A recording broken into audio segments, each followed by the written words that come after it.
Welcome, colleagues and friends of the Nelson Mandela Foundation. My name is Smear Hendricks, the Acting Dialogue and Advocacy Manager here at the Nelson Mandela Foundation. Thank you so much for joining us at this really important dialogue, which we at the Foundation are honored to be partnering on with the Socioeconomic Rights Institute, SERI for short. And the name of this dialogue is entitled 1 Year After Mahlangu, Taking Stock of Domestic Work in South Africa. As MC today, my job is really an easy one. It's to introduce our incredible lineup of speakers. So to kick us off and to formally welcome you, both our online community and everyone joining us here at the Foundation, gives me great honor to welcome the Chief Executive of the Nelson Mandela Foundation, Mr. Cello Hatank. Thank you very much, Sumaya. You know, it's important that I just say that Sumaya was not extra nice, as she's always been, because performance appraisals were done last week. So usually she would have been extra nice, add extra, but now, so that's all done. Good evening, colleagues. Good evening. Thank you very much. I want to make sure that the online audience knows that you are here. So it's not just me here. Ntate Vuyo Mafata from the Compensation Commission. May Eunice Dladla from the South African Domestic Service and Allied Workers Union. Members of our esteemed guest panel, Ausnomzamo Zondo from SIRI. The members of our online audience, as well as the physical audience here at the Foundation. It gives me great pleasure to welcome you all on behalf of the Nelson Mandela Foundation to this event titled 1 Year After Mahlangu, Taking Stock of Domestic Work in South Africa. Honorable Ntate Thulas Ngwesi couldn't join us and was scheduled to be here, but we are honored that he then delegated to Ntate Mafata to be in his place. Please convey our gratitude to the Minister. Arising from the pandemic, we have learned new ways of convening, and going forward, these hybrid events seem to, now that we have to accept that there will be the new normal. So whether you are here in person or joining us from the comfort of your home, we are so grateful that you made time to join us for this important dialogue. While the area of domestic work is not something that the Foundation traditionally does work in, we as an organization have been mandated to promote Nelson Mandela's lifelong vision of freedom and equality for all. And as such, when we were approached by SERI to partner on this event, we gladly did so. The purpose of this event is to create a dialogue between government, civil society organizations, representing domestic workers and employers, and members of the public about key issues in the domestic work sector on the anniversary of the Mahlangu judgment, which was this past Friday, the 19th of November. We know too well that during apartheid, domestic workers lived difficult lives and endured extreme racial prejudice and demeaning working conditions. The relationship between the domestic workers and the employers during this period characterized prevailing racial relations in South Africa. Unfortunately, for many domestic workers in post-apartheid South Africa, they continue to be underpaid and undervalued, and as such still face many difficulties on a regular basis. Maybe I should pause here to tell you that I'm a child of a domestic worker who was illiterate herself, and I remember some of the demeaning things that my mother went through. For example, when in a car, she would be forced to sit on the back of the car, you know, on the mat of the car, not sit on the chair. And I'd visit her on many occasions, and I'd be given a specific mark that I should use, and that I couldn't sit to watch TV in their lounge. And so specific things were then done. And so her stuff was washed outside. And whenever I had to eat outside. Couldn't eat. Never understood it. As a 9, 10-year-old, never actually dawned on me what was going on. Until one day we were walking with my brother to my mother's workplace, and we were called the K word, and that's when it dawned on me something was wrong, because my brother just said, keep walking, just keep walking. And I kept walking until we told my mother what happened, and she said, that's normal. And I think that's what we should be reflecting on if we are to deal with the woundedness of our nation. We must confront that kind of past, because it's not too far past, and that it's still a reality in some instances. There are still domestic workers who go through what my mother went through. So when I was earning a little bit more money, I then had to resign after, retire as it were. After 45 years of work, she didn't walk away with a cent of pension or any of that. And I paid her salary, what was her wages, from that day onwards, so that I could save her from what I saw as a child from the age of 8, 9, 10 or so. And that's what I think. If we are to deal with, to reckon with our past, we should start there. Not deny that kind of past, and not even deny that it still exists in some instances, but confront it for what it was and what it continues to be. So I'm reminded of the words of Madiba, who said, jobs, jobs, and jobs are the dividing line in many families between a decent life and a wretched existence. They are to many the difference between self-esteem and helplessness. Dignity comes with jobs. And I think it's important that if we are to accord that kind of dignity, it must be because we've tried our best to build a country that cares about those who can't do a little bit to care for themselves. It should not be the case that for the domestic workers, so many years after apartheid, that they have to take the trade-off between a decent life and a painful existence. As such, while the victory of the Mahlangu judgment, which Sis Nomzamo will speak to, is no doubt integral and a great step forward, and which is the focus of this dialogue, we must not lose sight of the many other struggles that domestic workers continue to face today. So as we enter the remembrance period, the period in which we commemorate the passing of Madiba, we must be guided by his words that our work is far from complete. As he said that we cannot tap ourselves on the shoulder and say that we've gained anything if there's someone in some corner of the world who's still feeling the heavy burden of one kind of oppression or another. To end off, I'd like to acknowledge some members of the audience as well as some other individuals not able to join us here today. The Mahlangu family, in particular Ms. Sylvia Mahlangu, the applicant in the Mahlangu matter. Members of the South African Domestic Service and Allied Workers Union, Mepinki Mashiane of the United Domestic Workers of South Africa, who has supported the Mahlangu family since the beginning of the case. So thank you once again for joining us, and we look forward to a rich and fruitful discussion. I have to say that I also acknowledge some of the people I haven't seen in like over a year. So Nicolette, thank you so much for being here today. When I saw your name on the thing, I kept on thinking, I hope she's here physically. So thank you very much. Nomzamo herself, thank you so much. So thank you for being here today, and may we have a fruitful discussion. Thank you very much.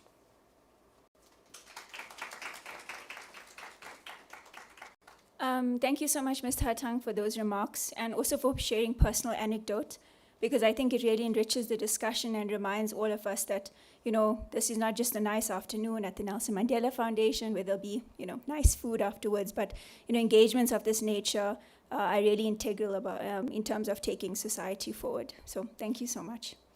Now that you've been properly and formally welcomed, I just want to outline a bit of today's structure so that you know what to expect. So we're going to be having Sis Nomzamo, who is the Executive Director of SERI, speak shortly. She will be speaking, giving some opening remarks, and also just giving some background to the Mahlangu case.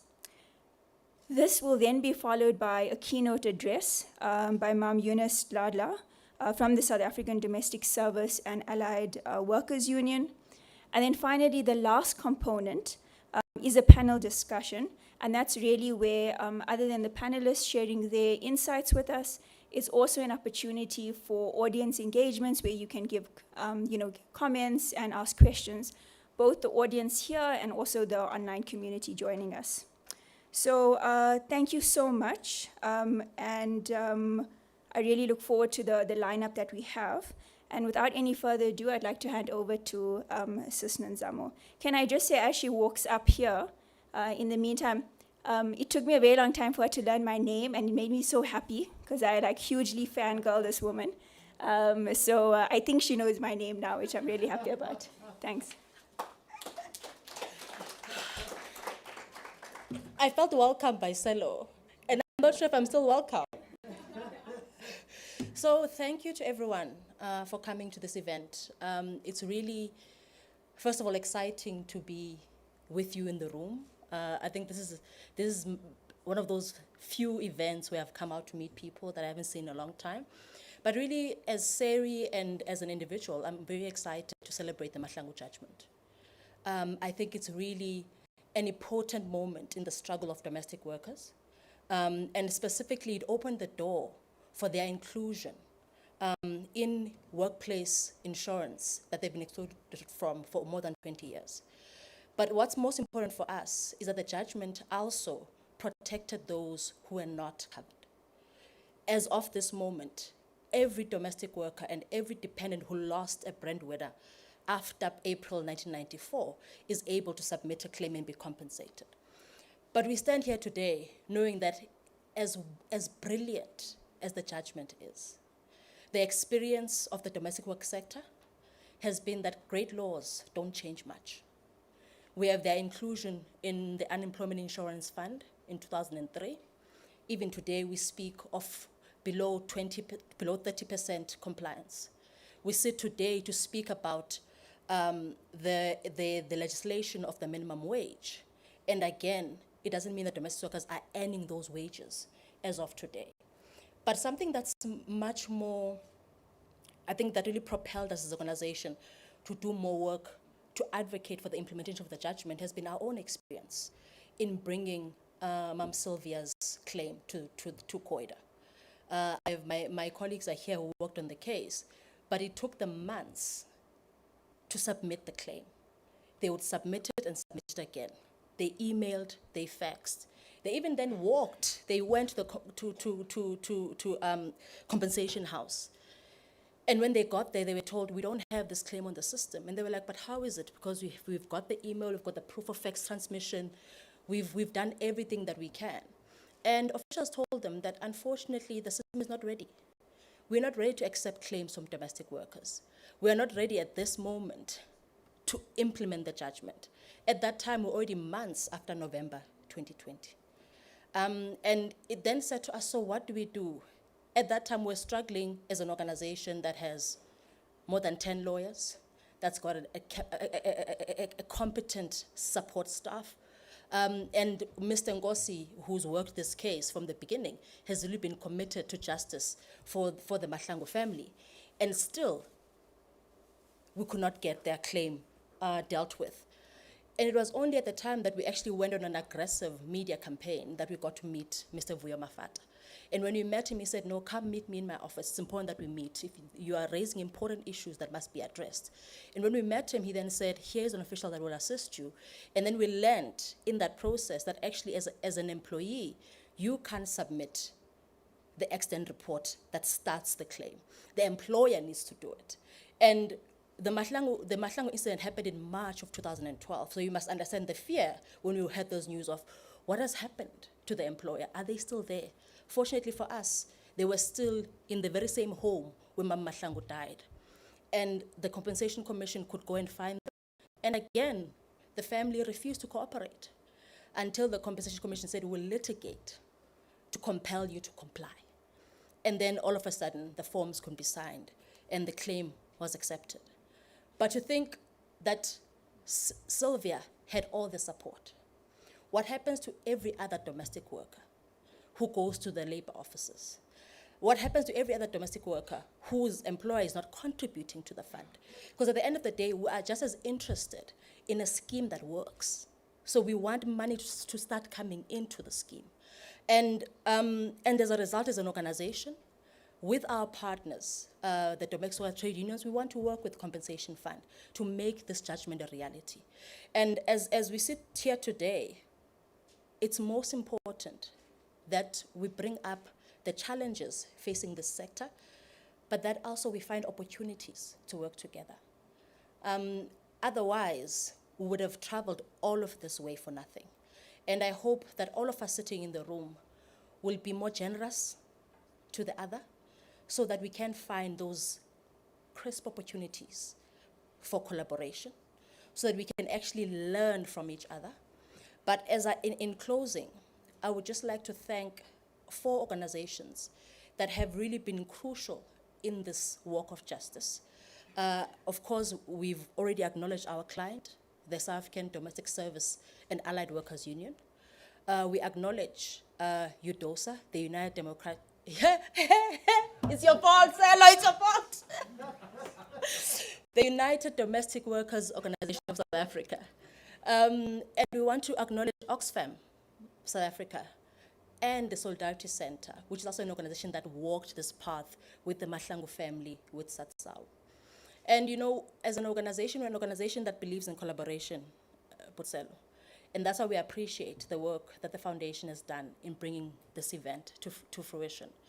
But also, we want all of you to engage with us in this journey.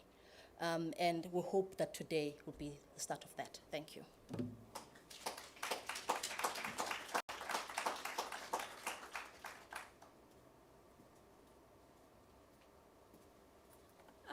Thank you so much, Sis Nzamo. You can all see why I fangirl her.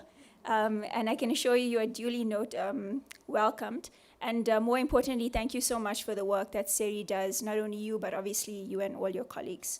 As mentioned, we'll be now moving on to the keynote address component of this evening. We have Eunice Dladla, who is the Assistant Secretary General of the South African Domestic Service and Allied Workers Union. I just wanted to tell you a little bit more about her before she takes the podium. So she began working as a domestic worker in 1971, and she was really impelled by a desire to see greater justice for domestic workers. And as such, she joined the South African Domestic Workers Union, which was the predecessor to SITSAWU. And for 35 years, she's really been working away and has been a jack of all trades, assisting with recruitment and employee disputes and advising employers on their rights and obligations in the domestic employment relationship, all as part of her work of SITSAWU.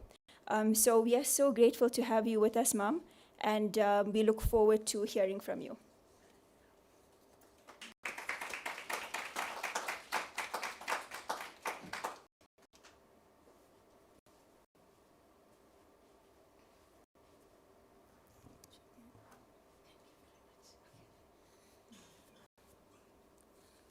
Amanda,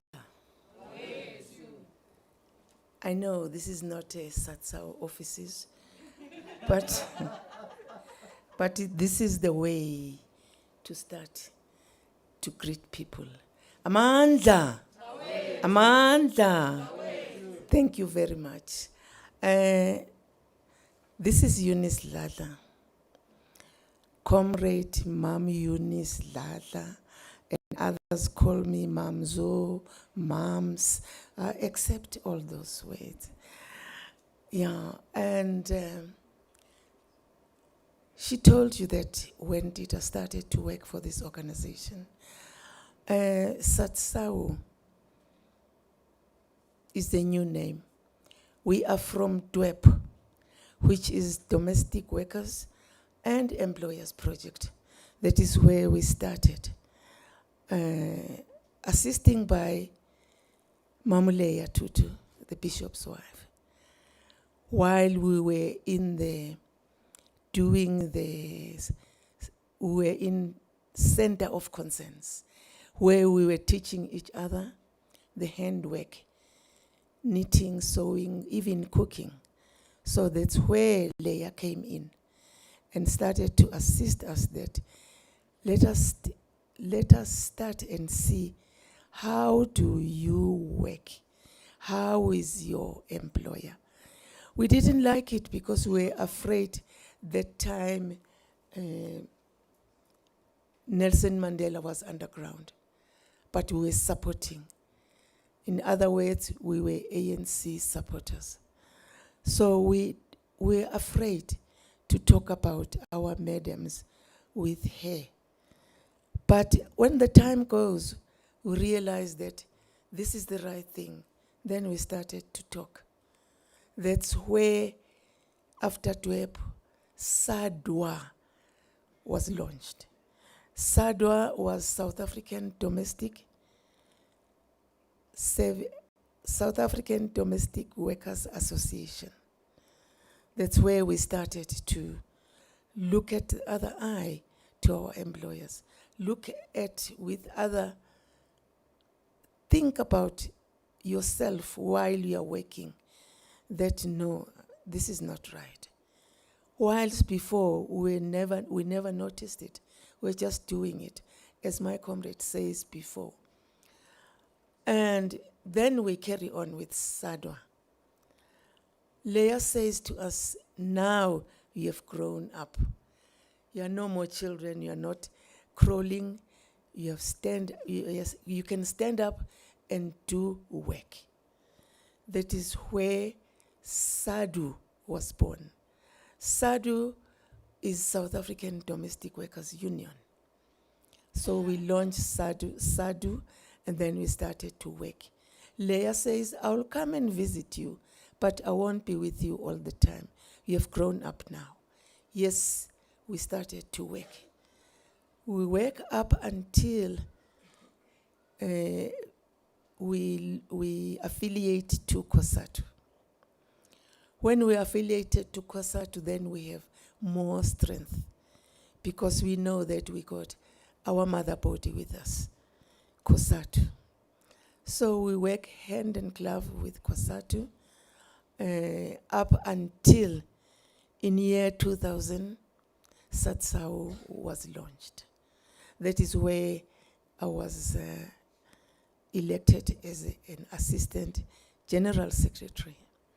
So when the time goes, they keep on elect me back. They don't see that I'm old. They say, you're still young. And I used to tell them that, yes, my body, you can see an old lady, but inside my heart, I'm sweet 16. And even in my mind, because I was a domestic worker also myself, I like to be with workers, to listen about their problems, because I know how do they feel. I know how the employers were handling them. As the first speaker said, yes, some workers are still the same.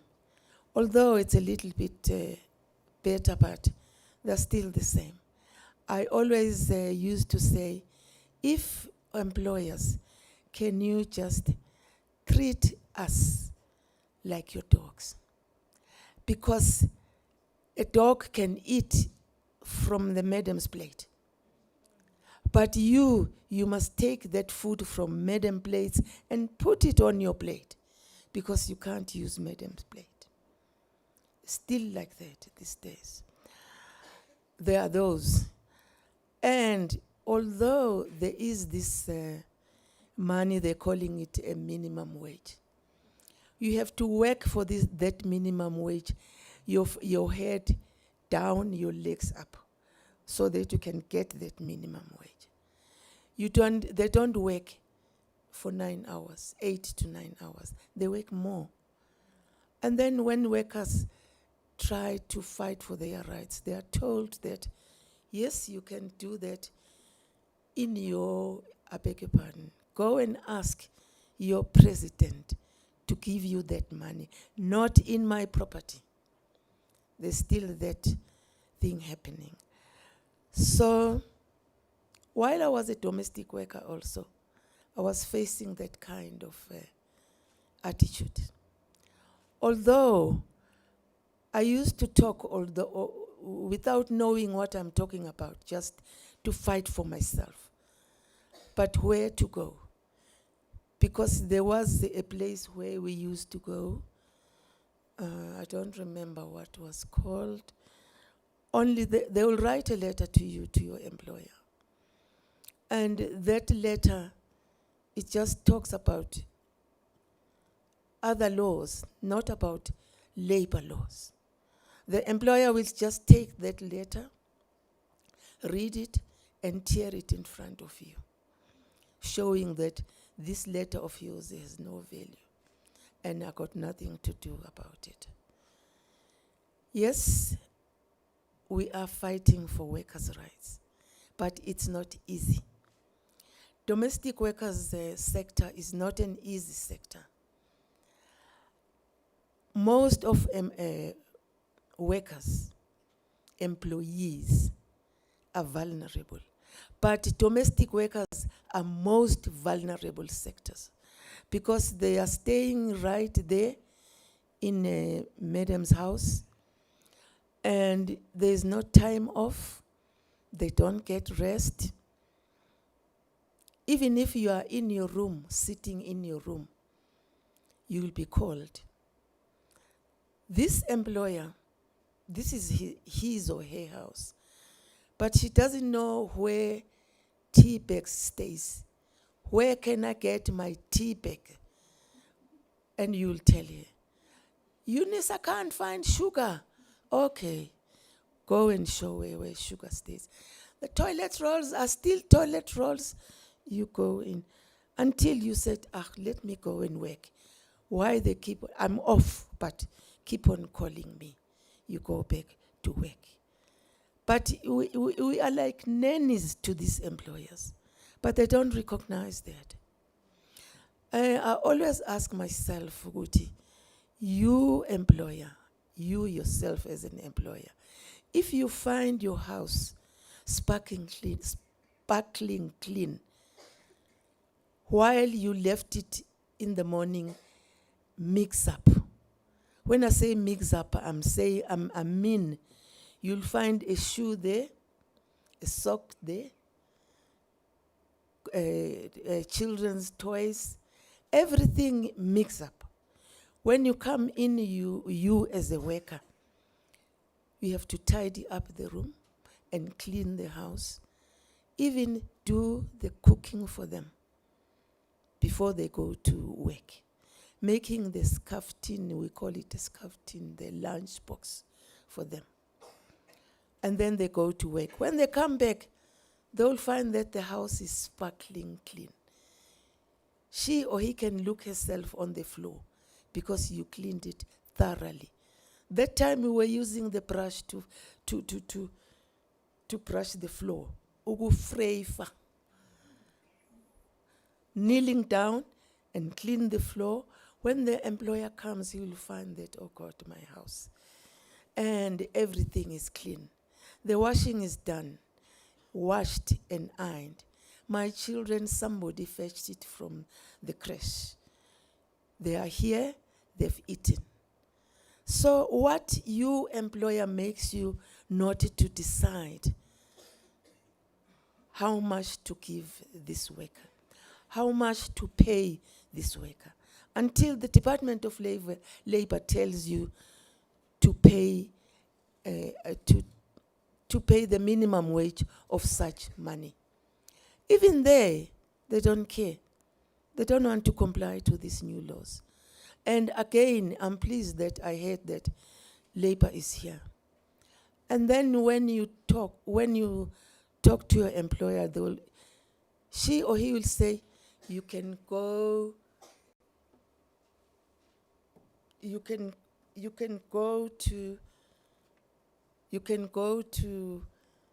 whatever you want. People from the Labor Department are my friends. They won't assist you, which is very sad. So what I'm trying to say, employers, don't wait for somebody to tell you how much to pay that somebody, because this worker is very important, very, very important to you.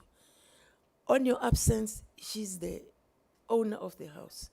She's she's everything. Jack of all trades, I like to say, is that.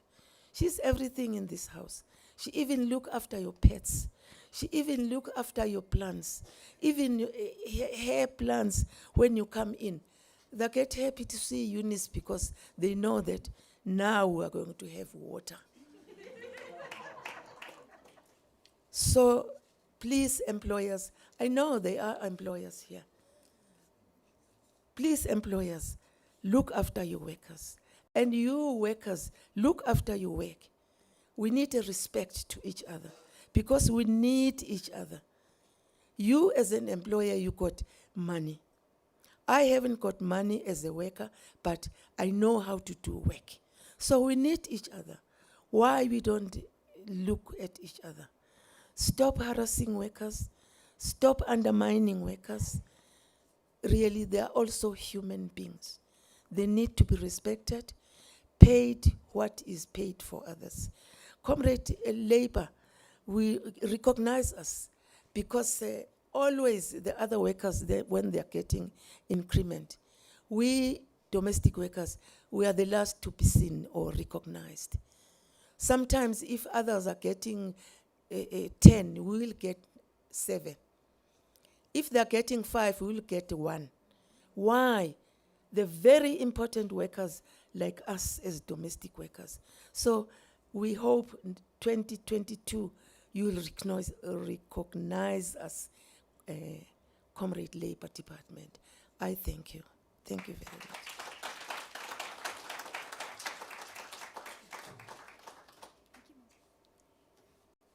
Thank you so much, Ma'am Eunice. I know we could have listened to you for so much longer. So thank you so much, and we hope to have you back at the foundation. Just another reminder, this is a hybrid event. We have an audience here at the Nelson Mandela Foundation. We also have our online community joining us. So I hope everyone, both online and present, feels welcomed and immersed in this event. We're now going to be moving on to the final component of this panel discussion. It's going to be facilitated by Kilebogile Kuno, who is a researcher at SERI. I'd like to, while she comes up to the platform, and also to invite the panelists up to please take their seats. And Kilebogile will do introductions of the panel, so please make your way to the front. Just while they're sitting, and the panelists as well, please can you take your seats. As mentioned, this will be an opportunity as well, once the panelists give input, also an opportunity for audience engagement. Over to you, and the last you'll be hearing from me is right at the end to do the thanks. Over to you. Thank you, Sumaya, and welcome to everyone. Thank you so much for joining us today. We are celebrating the anniversary of the Mahlangu judgment today. And as Dr. Cello mentioned at the beginning, the purpose of this gathering is to create a dialogue between government, between the organizations that represent domestic workers and employers, as well as the general public about the key issues in domestic work. So this is a topic that affects every single one of us here. So please raise your hand if you work as a domestic worker. Please raise your hand if you employ a domestic worker. And please raise your hand if you feel that you are who you are today because of the sacrifices of a family member who is or was a domestic worker. So I think nearly everyone raised their hands today. So we are all in the right place, and we're really looking forward to having a really fruitful discussion. So in her keynote address, Ma'am Eunice really covered a lot of the different issues that affect this sector. And with the help of the panel, we'll continue to review and take stock of domestic work in South Africa today, and really try to understand why it is that the reality of domestic workers today is very similar to the reality of domestic workers in the 70s and the 80s. But what we want to do today as well is to spend a large portion of the discussion looking forward and discussing solutions. And so with that, I'm going to introduce our panel. Our first panelist is joining us virtually. Her name is Linda Burnham, who is from the United States. Linda has been an activist, writer, strategist, focused on women's rights and racial justice since the 60s. Linda served as the National Research Director and Senior Advisor at the National Domestic Workers Alliance for nearly a decade. Next on the panel, we have Albert van der Merwe. Albert has served as the Assistant Secretary General for the National Employers Labour Association for the last 5 years. And he has taken a particular interest in the relationships between domestic workers and employers, and in particular wants to know how employers can be assisted in complying with labour laws. After Albert, we'll have Nicolette Naylor, who is the International Program Director for Gender, Racial, and Ethnic Justice at the Ford Foundation. She plays a key role in expanding the role of philanthropy, including local philanthropy, in global processes, and facilitates partnership building between civil society, governments, and philanthropic partners across global forums. And last but not least, we have Vuyo Mafata, who is the Compensation Commissioner. Vuyo was appointed as the Compensation Commissioner in 2016 after serving as the Chief Financial Officer at the Unemployment Insurance Fund. His current focus is on improving the business case of the Compensation Fund and seeks to address the service delivery, financial management, administrative, and human resources challenges at the fund. So the panelists, unfortunately, will have a little less time than what I had promised. You will each have 6 minutes to respond to Mam Eunice's address, as well as to share your knowledge and expertise on the topic of today. And I will indicate to you when you have about 2 minutes left. After all the panelists speak, we'll open up to the floor, as well as to our online community joining us today, and we'll take questions for the panelists. So without delay, please help me to welcome our first speaker, Linda Burnham. Thank you. Thank you so very, very much. I would say good morning, but I know you're evening there, Oakland, California. I want to first say what an honor it is to be here with you. We here in the States really do look to the leadership of South African domestic workers as leaders and models of gaining rights for domestic workers. And particularly, we look to their leadership in the passage of Convention 189, the first international convention on the rights of domestic workers passed in 2011, and much appreciation for the hosting of the International Domestic Workers Federation in Cape Town, where I was able to join you a few years ago. Particularly, I want to say thank you for that history, Mam Eunice, and much appreciation for the ongoing work of the General Secretary, Myrtle Witbooi. I'm here, of course, to learn from your example and to share some of what we've learned here in the United States. There's some things that are very, very similar, many things that are very, very similar, I'm sure, about the conditions for domestic workers in South Africa and for domestic workers here in the United States. We have, as you have, a dispersed and disaggregated workforce.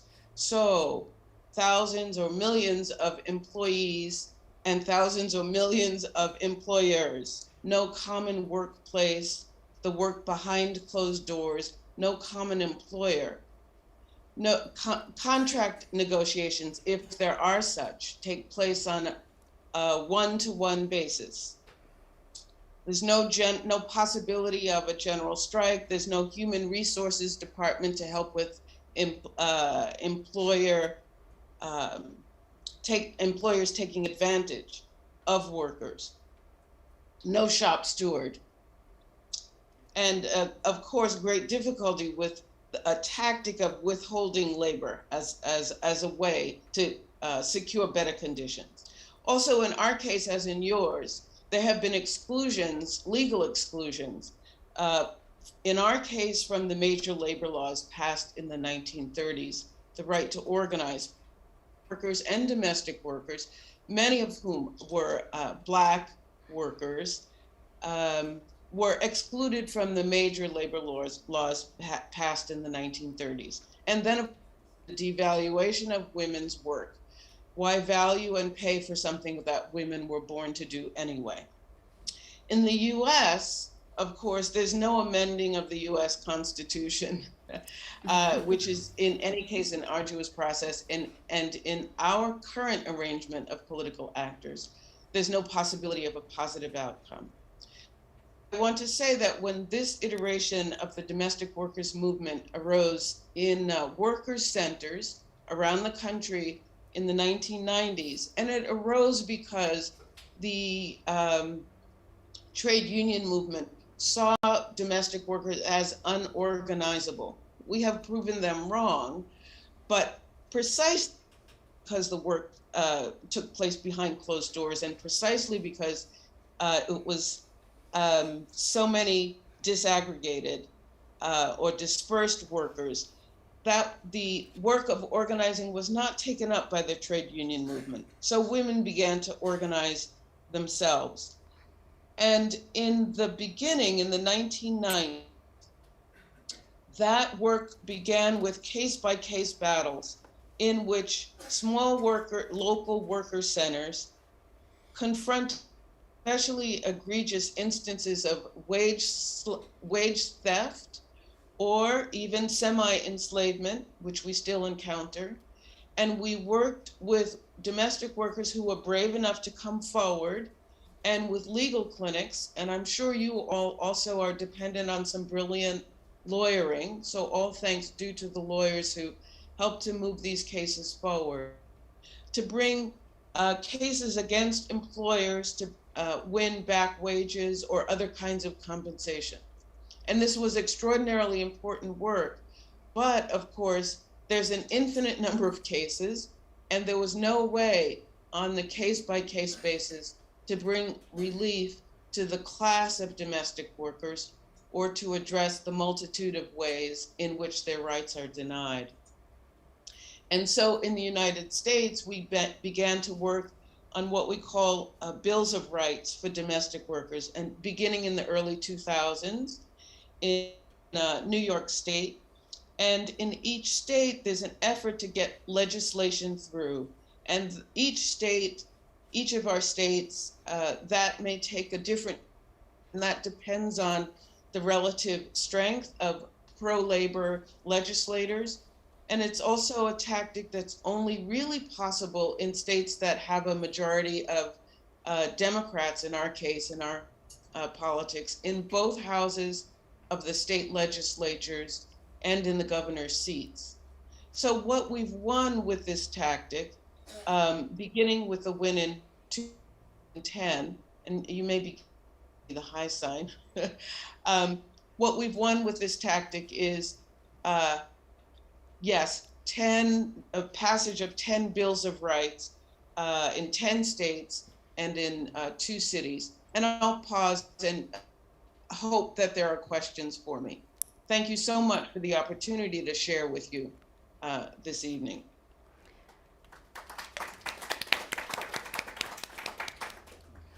Thank you so much, Linda, for your contribution. We'll bring the conversation back to South Africa, back home, with Albert van der Merwe. Albert, please can you go ahead with your response to Mam Eunice's address, as well as your inputs. Thank you very much. Thank you for the opportunity.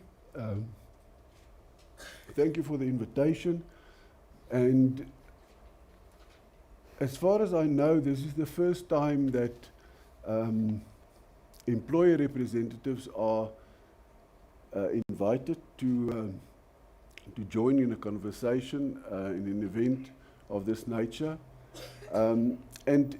Just maybe to explain to everybody, an employers' organization is actually, in comparison, the trade union of employers, which means that we represent employers of domestic workers, but mainly in our organization as the NELA, the National Employers Labour Association. We represent also our commercial employers. But about 2 years ago, we made a decision and we set objectives to participate in the solutions for the domestic sector. The domestic sector is huge. I mean, it's the biggest, if I'm not mistaken, a labour sector in South Africa, employing the most employees. And since about 2 years ago, we had many engagements with Satsavu, Mayunis, and with Pinky Mashiani, and other bodies, but they are the main representatives of domestic workers in South Africa, so that we could fully understand their perspective. Now, from an employer's perspective, and maybe you will find it strange, but also I hope interesting, that we've worked on solutions for the sector, and I think Linda just also touched on it, that there can be legislation, but if the legislation is not applied, it means nothing. And I'm sorry. And the same applies to Quaida. A fantastic judgment, but also there is somebody that must comply. And like in all, sorry for that, but with all labour laws regarding, and that is applicable to employers of domestic workers, the compliance factor lies with employers. A domestic worker cannot influence compliance. If we, for example, take the Basic Initial Employment Act, or Sectorial Determination 7, an employer can do a contract of employment. They can supply a pay slip to the employee. They can pay the minimum wage. They can apply the minimum working hours or maximum working hours in that case. Same with the UIF. I mean, an employer can register themselves as employers, which a lot of employers still don't understand. They think that a domestic worker carries their own number, and which is not the case. And the same with Quaida. The employer must comply. Now, the domestic worker cannot approach an employer. Well, they can, but I think we had disastrous consequences when that happens. Is they can approach the employers and say, but have you registered me for UIF? Can I have a contract of employment? At the end of the month, can I have a pay slip? Is my leave up to date? And that will immediately directly affect the working relationship. Now, the answer and the solution to where we stand at the moment is we have very good legislation. Extremely good. And I think the same in the United States. Nothing wrong with the legislation. The problem is with the compliance. And over the last, as I said, 2 years, we've worked on solutions to assist employers to, with the administration of doing a contract of employment, have a proper pay slip,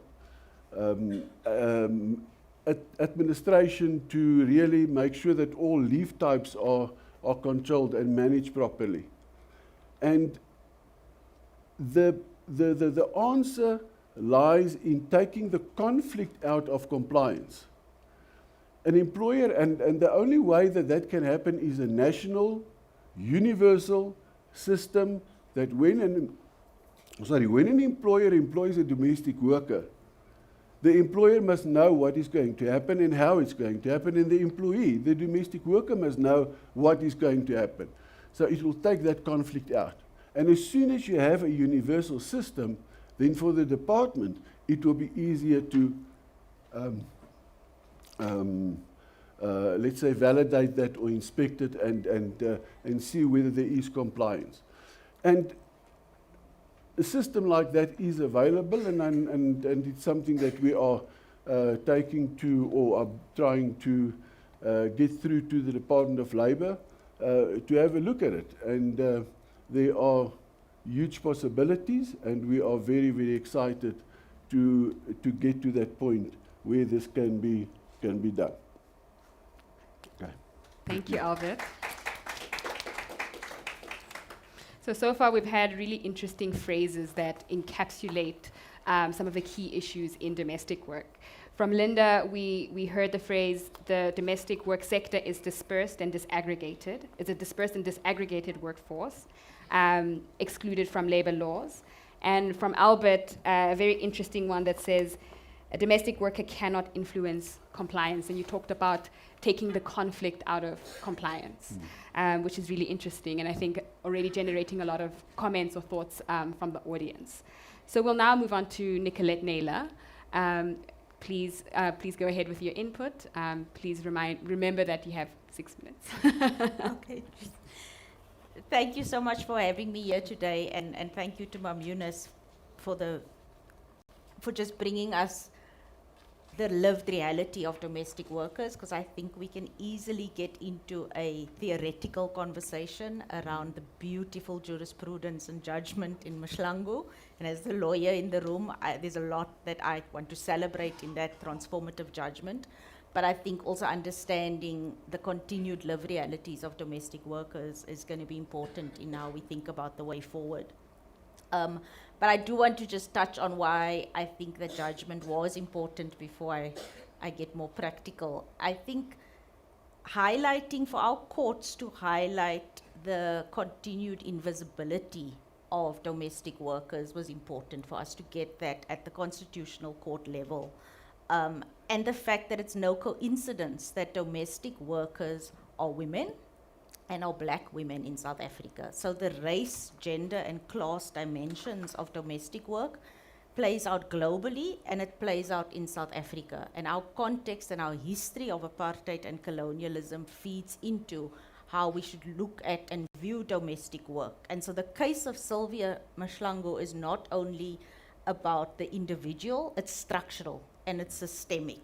And it speaks to the redress that we need in terms of what's happened in the past.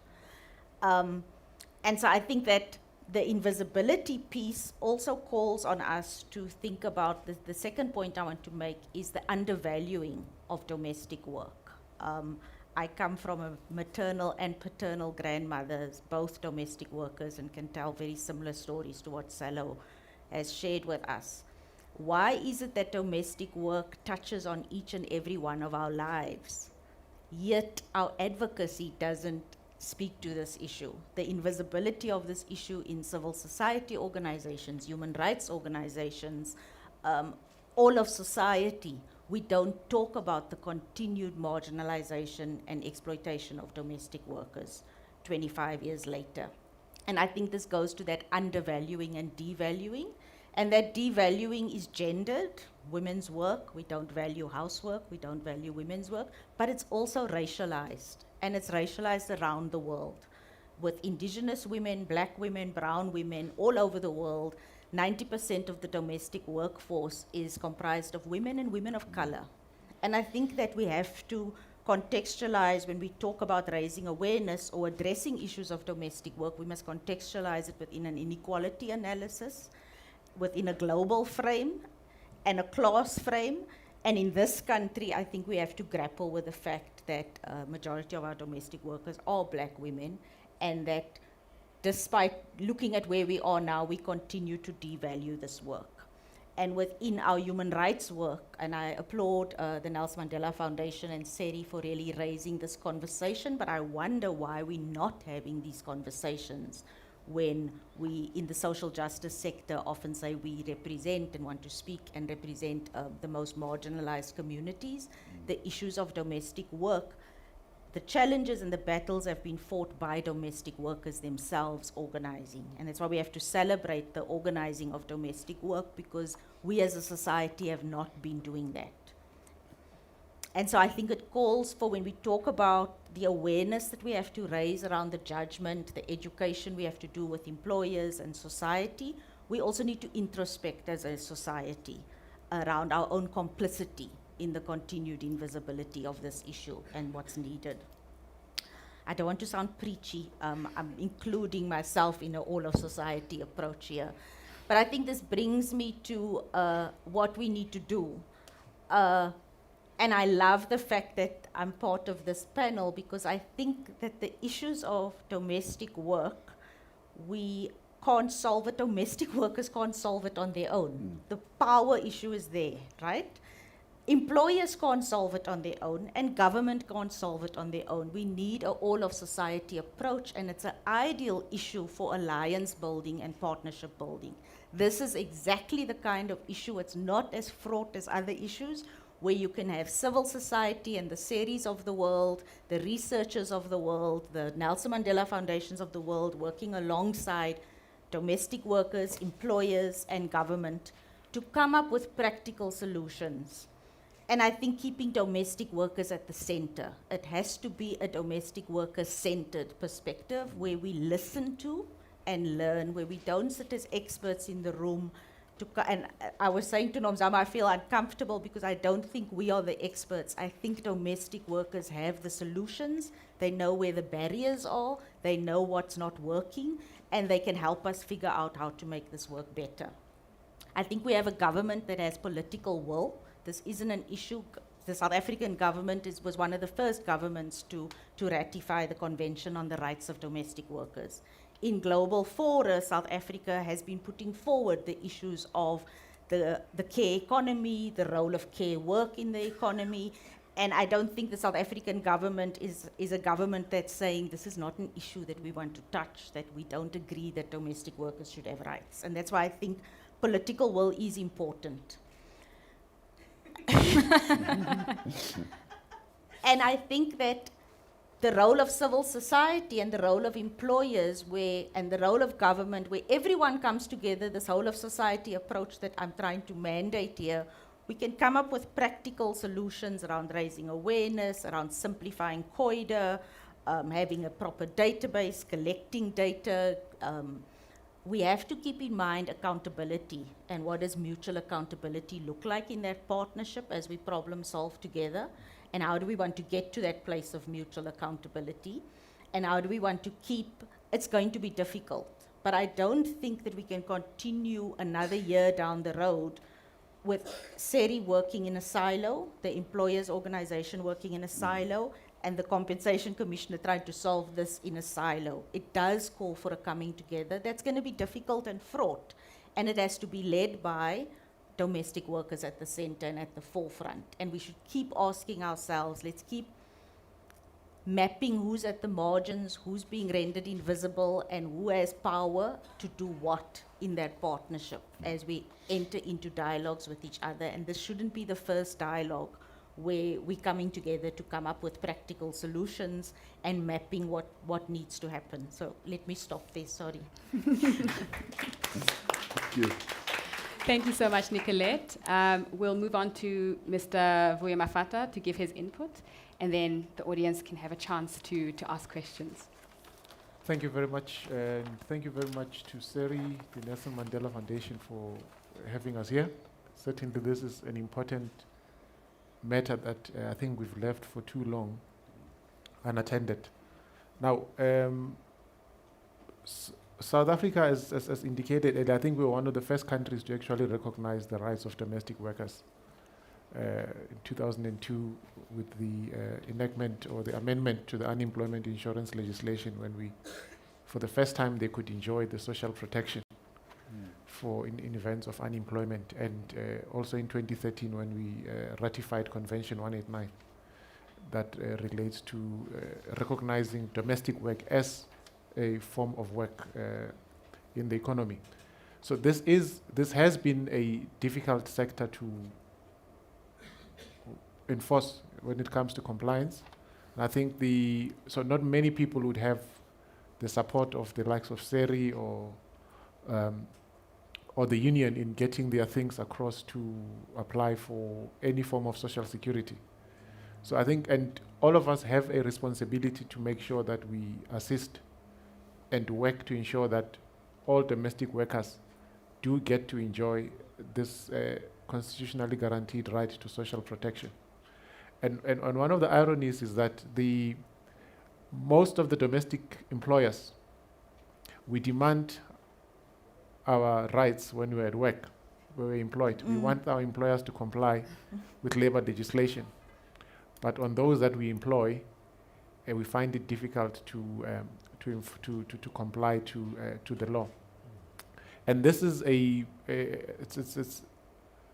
it's a behavior issue. Because, I mean, legislation is there. We've set up legislation that we've provided for.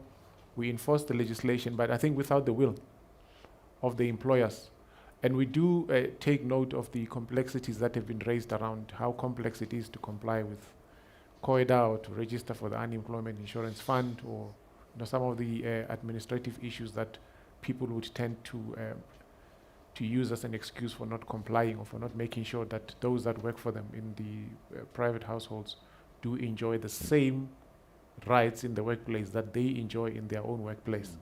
And I think when Nicolette was talking about that this is not something that can be done by government alone, by a specific sector on their own corner. When you look at in 2003, when the domestic workers were included, when employers were now were required to comply with the Unemployment Insurance Act, it was fortunate that it coincided with the introduction of the Mzansi account. I don't know if you remember the Mzansi account.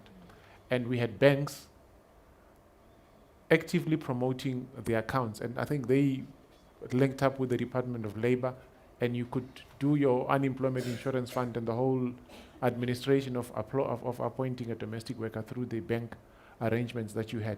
And I think it's that kind of working together that is required to make sure that we get employers to comply. And one of the things that's often said, particularly with and COIDA legislation, it is quite a difficult legislation to administer. Even the commercial employers who have been doing this for years still have challenges when it comes to COIDA. There's multiple parties that are involved.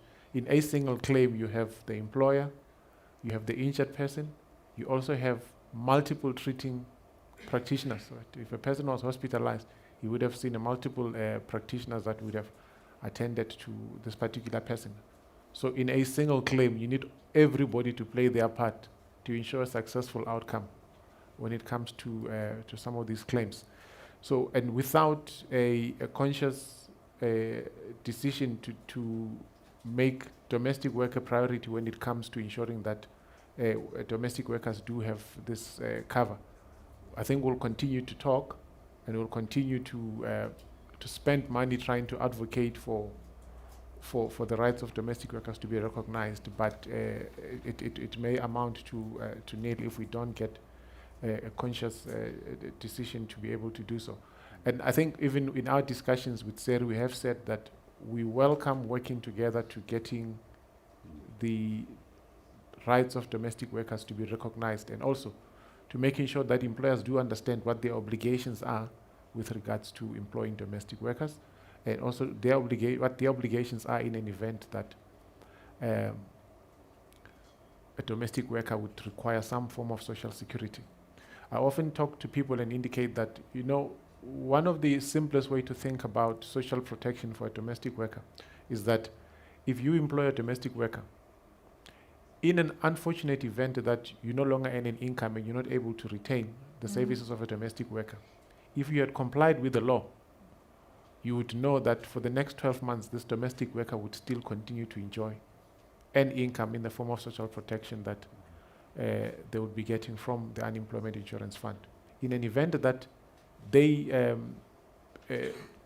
succumb or they get injured as a result of the workplace, they would still continue to enjoy an income even though they're not working for you. And I think that's, if we can get that, and I think it will make it easier for everybody to comply. Thank you very much.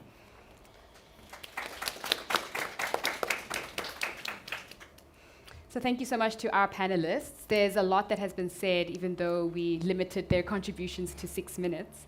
But we're hoping really from the audience discussion that we'll be able to elicit more insights from our panelists. Just to summarize some key points that were mentioned. So I think it is recognized, and I think everyone in this room recognizes that this is an undervalued sector, and that there are gender, class, and racial dimensions at play. And that ourselves, we need to actually introspect and reflect and see how we can change our behavior, recognizing the reality of the sector.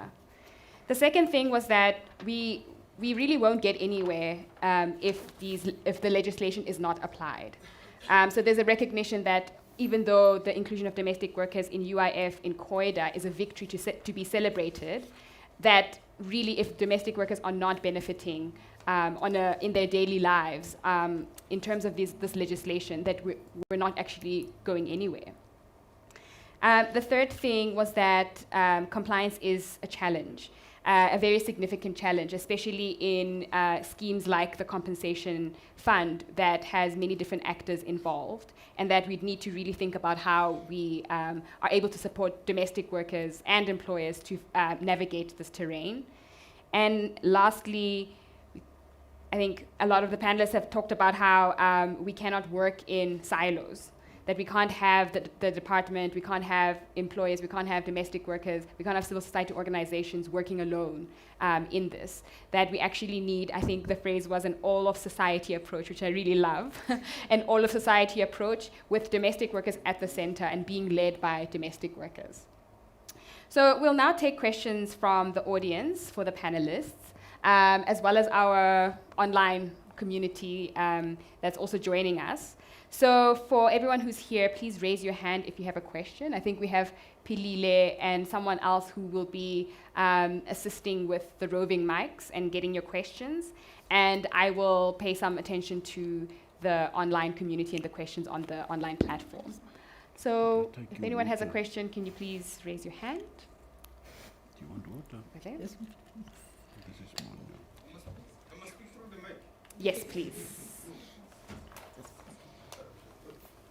Should I sit down? You can sit, please. I just want to find out from the commissioner. Mike, please. Oh, can I find out from the commissioner on the issue of, because employers sometimes they say people who are pregnant can maybe die quickly from COVID. If workers are laid off because of COVID-19, can they claim from the commissioner? And the issue of the leakage.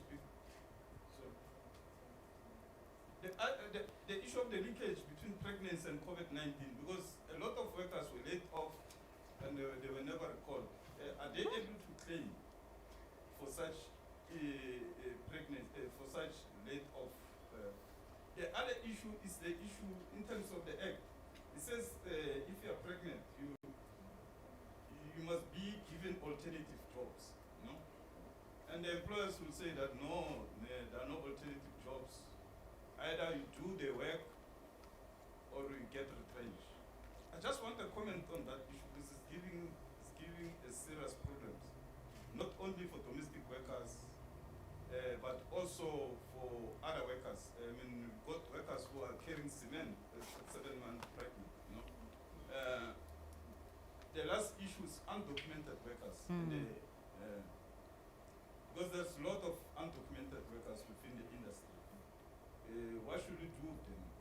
And where the cash payments, and we can't prove. An employer will also say, no, this person was not working for me. How should we deal with such cases? I'm sorry for those questions. No, thank you very much. Are there other questions? So we have one here, and then we'll go back to the panel. Okay, thank you.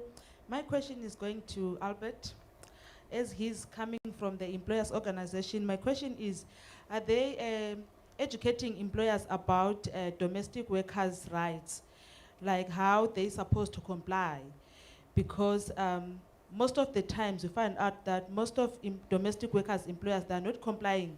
So my question is to Albert, if they are taking those duties to educate domestic workers' employers on that. Thank you so much for those questions. So we'll begin with Vuyo Mafata. I think the first two questions were about claiming from the compensation fund in cases where someone is pregnant and contracts COVID-19. And then about the issue of alternative jobs, I think in the instance of a dismissal. Pregnancy. Oh, pregnancy. So, yeah, so let's start with the compensation commissioner. All right, thanks. Thank you for the question. So, we in July last year, the minister issued a directive as part of the disaster regulations, which sought to recognize any COVID-19 that is acquired at work as an occupational disease that can be compensated in terms of the COIDA. So any person who then contracts COVID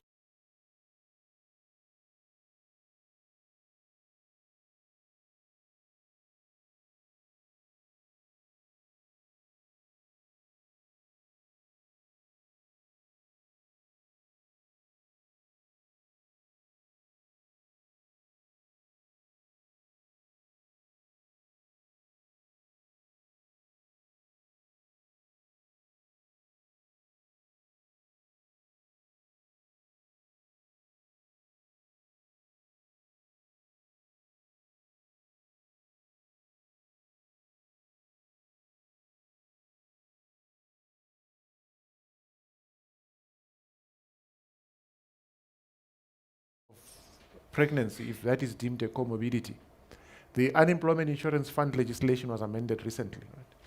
So part of the benefits that were introduced with the amendment was as a short time, because you find it mostly in the automotive industry, where if an employer is going through a revamp of the assembly line and they lay off workers for a short temporary period, such people could then apply for unemployment insurance benefits. So in an event that a pregnant person like this is not able to continue working for whatever operational reasons, instead of being retrenched and so on, there are these benefits that are applicable to them that employers should be utilizing as opposed to retrenching people. I think I've responded to. Thank you. So we'll go to Albert, and then I think I'll allow all the other panelists to talk about the question about undocumented workers and how to support them. But Albert, I think your question was about the education of employers in terms of domestic workers' rights. Yeah. As the employers' organization, we one of the key elements and services that we do is supplying information to our members of the organization. We also do, from time to time, we do general publications as far as the employer's responsibilities to comply. But it is difficult to talk about the general public, since they are not members of the organization. That our members are on our platform, the platform that I refer to, where a contract of employment is done between the employer and the employee, and it is translated in 7 African languages, so it can be explained. Payslips are done automatically, leave administration is done, UIF registration is done, and the COIDA registration is done on behalf of our members. I can't really speak about people that are not members of the employees organization. I think that is the majority of the people that we are, why we are sitting here today as an employees organization, is to actually reach those, the general public. And that is why I refer to a national, universal platform where everybody can get specific services and ensure the compliance. Thank you very much. So, Nicolette, would you like to start us off on the question of undocumented workers and how to support them?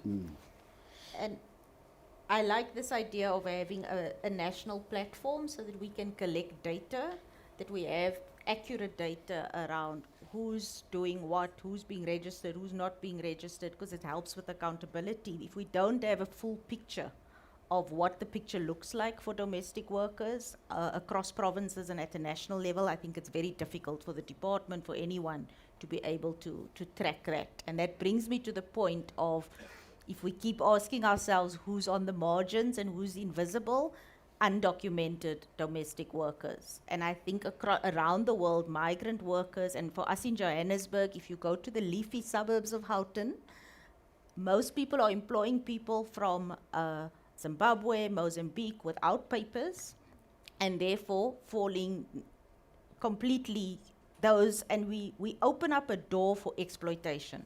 We're opening up a door for extreme forms of exploitation to happen. And so I think when I talk about the whole of society approach, a whole of government approach requires us to be talking to Home Affairs as well. How are we dealing with, because our obligations under international law is for workers, not citizens that are workers. So our international obligations are for worker rights that we've signed up for, not citizens. And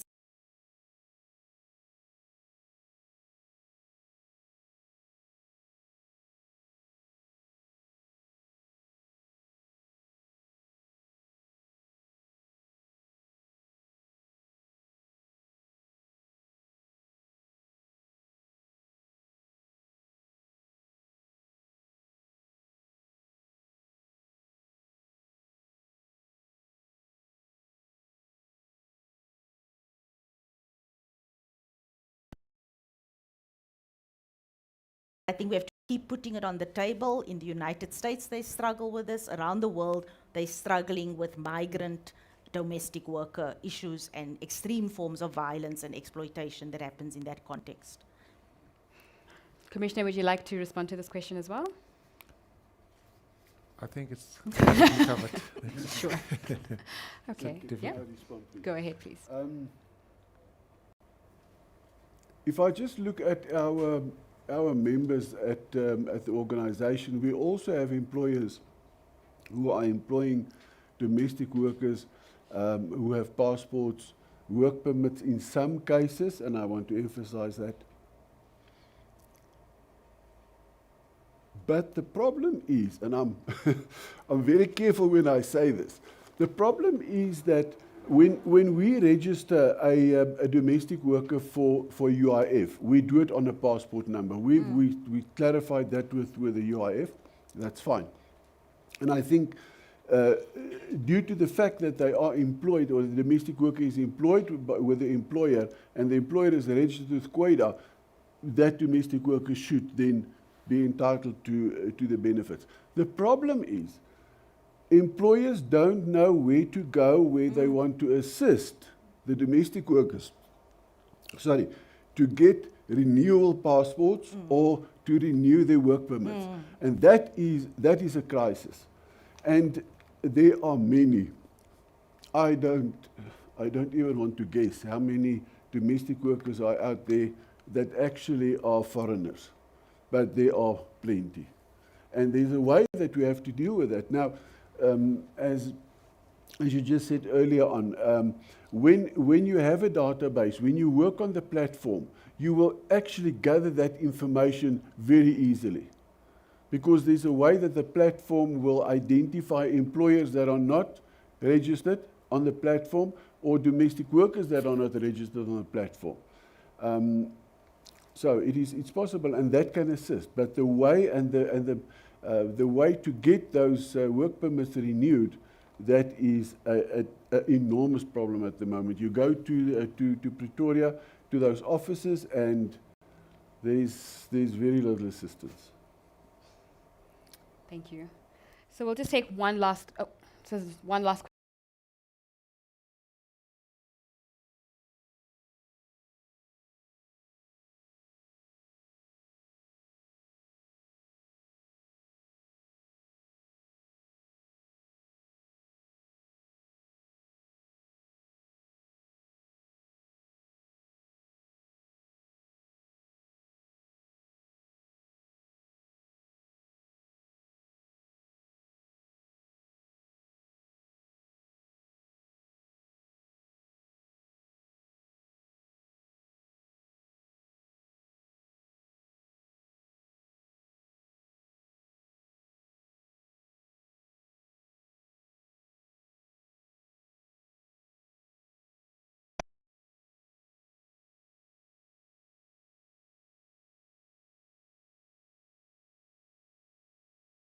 And in every instance, on every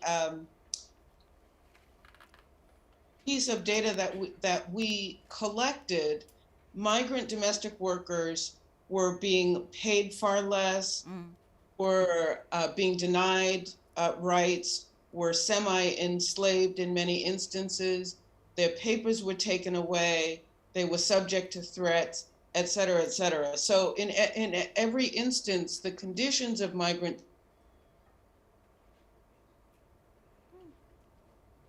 Don't go now. Oh no. without papers are worse. So I just want to underscore the need to do the research and find the data about what's going on for domestic workers. I guess the other piece I would say is the need here in the United States that we found, and that may be similar in South Africa, was the need for a really extensive education, public education programs, so that through media and other means, how to both inform domestic workers on the one hand of what their rights are and how to ensure that they can access those rights, and to inform employers about what their obligations are. For us, so much of this work is what we call under the table. So people are not registered anywhere, they get paid in cash, but they still do have rights, and there is the need for a massive education campaign through our organizations, but even more broadly, so that employers understand their obligations and workers understand their rights and how to access them. Thank you. Thank you so much, Linda. So unfortunately, we're going to have to cut our Q&A short. But so far, I think we are all in agreement that this cannot be the last time we're having these conversations, because even in the last sort of 5 minutes, new topics have sort of been introduced, with the how do we support undocumented workers being one that we spent quite a bit of time on. But then there's also this need for research and collection of data on the domestic work sector. We know that we don't have this information. We have very few statistics about domestic workers in South Africa, even though we know there are a million. And then there was this last comment from Linda about public education programs for domestic worker. And we have to then ask ourselves, what is the role of the media in changing the narrative of domestic workers in South Africa, and in educating employers as well as domestic workers on what their rights are. So I think we can all agree that we'll be here again in a year's time. But just to close off the session, I wanted to give the panelists an opportunity with their closing remarks to help us along in terms of what we want to see in the future. So we do have in this room, I think as Albert was mentioning, this is sort of the first time we're having these different key stakeholders. We have government, we have the Compensation Commissioner, we have employers association, we have domestic workers unions, as well as other civil society organizations present. And so panelists, in your closing remarks, can you please address these two questions? So first, what's next?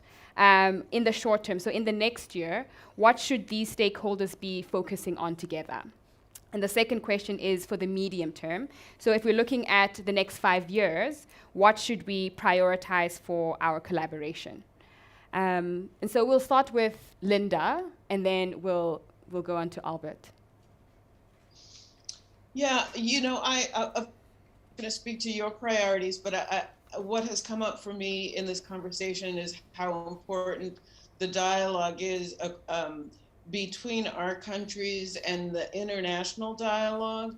I think we have a lot to learn from each other as we're essentially experimenting with different ways to strengthen rights for domestic workers. Much of our work we see as an experimentation, and especially on the enforcement side, I feel like enforcing the rights, getting the word out about the existence of the rights, and then enforcing the rights, I think we have a lot to learn from each other. So I think I'll just say that ways in which we can continue the dialogue, there's some breakthroughs we have, especially on getting employers and domestic workers and government together. We have an experiment going on in the city of Seattle where there's an ongoing board to oversee how rights are or are not being respected. And so just to say that I've appreciated this opportunity for conversation, and I think we need to figure out how to continue these conversations to learn from each other and advance the work. Thank you so much. Thank you, Linda. Albert, we'll begin with you. Thank you. Yes, I think in the what to do next is basically to get government, employee representative bodies, the trade unions, the employers' organizations into action. That in terms of our Labour Relations Act, there is a framework for such a national forum. It carries a very negative connotation with it, certainly for many employers, and that will be your in terms of Section 29, your bargaining councils, which makes it which then can be a national mandatory system, and that system can then collect the data that we are talking about. Immediately, it can also control the compliance by employers, and it can, we believe that it can stabilize the sector to a large extent. And I think that is the way to go. And then maybe in the longer term is to build that out to also provide opportunities to employers where they can search for domestic workers if they want to employ somebody. Where domestic workers can also advertise themselves for on this forum and platform where they can then be exposed to employers that are looking for domestic workers. The domestic workers, we believe, is the starting point of a person who can actually go from domestic work into retail, into hospitality, and that is the way to go and the path that can be created from when we have that data and that platform together. And Department of Labour doesn't even have to appoint inspectors to inspect, because the system can actually do that for the Department of Labour. Thank you very Albert. much. Go ahead, Nicolette. I would say that in the short term, we need to make COIDA real for people, simplify COIDA in a way that benefits domestic workers in the easiest way possible. And then I think the dialogue between all stakeholders, sustaining the dialogue and committing to partnering together around collecting national level data. What's the best platform to get the data so that we know what we're counting, what we're looking at, that we get a full picture, that 2 years from now we have a full picture of what is the state of domestic work in the country, and that we can start looking holistically, because COIDA isn't the only issue that Mam Yunus and domestic workers face. There's minimum wage issues, there's other issues that need to be looked at. So then we could take a more holistic approach at let's fix this problem next, let's fix this problem, and how to fix those problems. And I think the point around global solidarity, South Africa could play a leadership role here, but also learn from, and let's look comparatively. We're not the only country struggling with this issue. So let's look at how others have done it, so we're not reinventing the wheel. The one thing we are good at as a country is coming together in these multi-stakeholder platforms to solve problems, and I'd like to see that being sustained over the long term, and that we have a better picture of data. And let's start holding the media more accountable. Let's make this a topic that, to shift hearts and minds, we don't shift hearts and minds through constitutional court judgments. And us sitting here, this is a very dull conversation for the media to pick up on. How do you shift hearts and minds and get the media engaged in a broad public campaign that's a bit in your face and that a bit makes people really look at their own complicity in this issue and gets everyone engaged in a whole of society approach? And that's a different strategy to the nuts and bolts conversation around COIDA. That doesn't get the public or the media interested or shift hearts and minds, the technicalities of COIDA. And so you need different strategies for that kind of broad public campaign. Thank you, Nicolette. Commissioner? All right, thank you. So I think two things from my side. I think in the short term, we need to, I think the point that Nicolette raised earlier, it's similar to the phrase that young people always say, that nothing about us without us. Right? So I think we need to massify the campaign for education, right, for both employers and the domestic workers. So that I think the change of behavior should be something that we want to do in the short term. And at the risk of our communications head is sitting somewhere over there, we've always indicated that we make ourselves available and we make our coffers available to assist in this important work. And I think in the medium to long term, we need to look at, and I suppose this dialogue between government, business, organized labor, employers, and so on, we should be looking at around how do we then ease the burden of compliance. Because I think that would go a long way towards helping change behavior in the long term as well. Thanks. All right, thank you so much to the panelists. Let's give them a round of applause. So thank you to the panelists and thank you all for joining us today. I hope that this is not the last time we're seeing everyone in this room together and that there'll be future dialogues like this in the coming year as we try to fulfill a lot of these ideas that the panelists have given us. So I'm just going to hand back over to Sumaya to close for us. Thank you. Thank you so much. I see Kilibogile on behalf of Seri invited themselves back here, but because they partner with us a lot, we don't mind. Anytime you want to come, sure, no problem. So I just want to, conclude by saying something that one of the panelists said about, using this as an opportunity to introspect as society and individuals, and we really hope that this convening was that for everyone here in the audience and people joining us online. I know I'm the thing separating you and dinner, so this vote of thanks I'm going to keep very short. I don't know if it's just me, but I can smell the food downstairs. So obviously first, thank you so much to our speakers and our panelists for your insights. And again, thank you for the work that you do.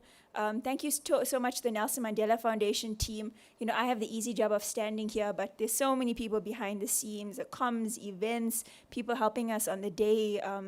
Just thank you so much to all the team. You know who you are. We're so grateful. Also, huge thanks to the Seri team who has been hard at work organizing this. Thank you so much. Thank you so much to the Black Motion team for your technical support at the back. Thank you so much. And last and not least, thanks so much for everyone for joining us here in person and online. So for those of you who are here, there is food downstairs, and we really hope you'll join us for something to eat. We really look forward to having you at future engagements. Seri have already said there is going to be future engagements, so you can come when they come. So good evening, and thank you so much again.